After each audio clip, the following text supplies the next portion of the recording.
الحمد للہ رب العالمین۔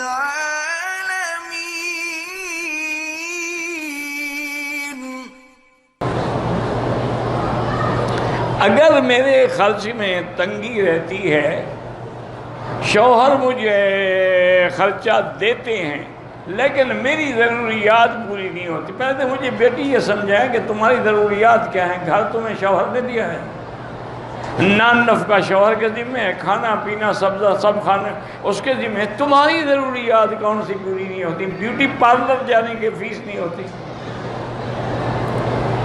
یا فیشل کرانے کی فیس نہیں ہوتی، کیا بات کرتی؟ کس بات کا تمہارا خرچہ ہے؟ تم گھر میں جا کے غلط خرچ کرنا چاہتی ہو باہر جا کر؟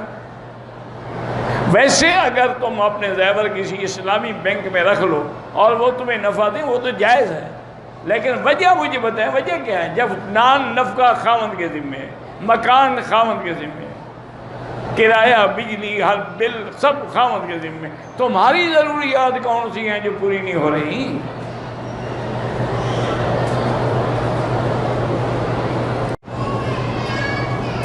میرا ایک دوست شیعہ لڑکی کو سنی بنا کر شادی کرنا چاہتا ہے، لڑکی کے گھر والے راضی نہیں ہیں، مگر لڑکی کے گھر والے راضی نہیں تو نہ کرو۔ تم کسی سنی لڑکی سے کر لو، شیعہ کو سنی بناتے بناتے کہیں تم خود شیعہ نہ ہو جاؤ، جادو اس کا چلے گا، تمہارا نہیں چلے گا۔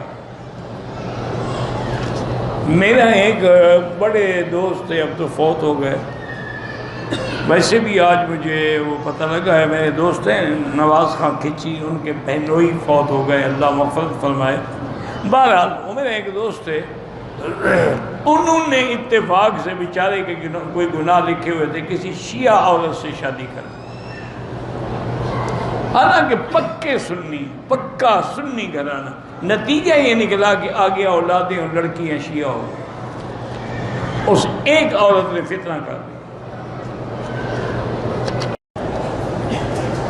15 شعبان کے روزے کا کوئی حکم نہ قرآن میں ہے نہ حدیث میں ہے، ویسے 13، 14، 15 کا روزہ رکھنا سنت ہے۔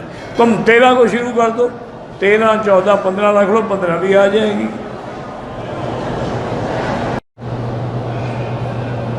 کہتے ہیں کہ یہ اللہ کا حکم ہے کہ اکڑ کے نہ چلیں، لیکن بعض بھائی نماز میں اکڑ کے کھڑے ہوتے ہیں۔ نماز میں سیدھا کھڑا ہونا تو حکم ہے، اکڑ کے چلنا تکبر کی علامت ہے۔ نماز میں کس کے آگے وہ تکبر کر رہا ہے؟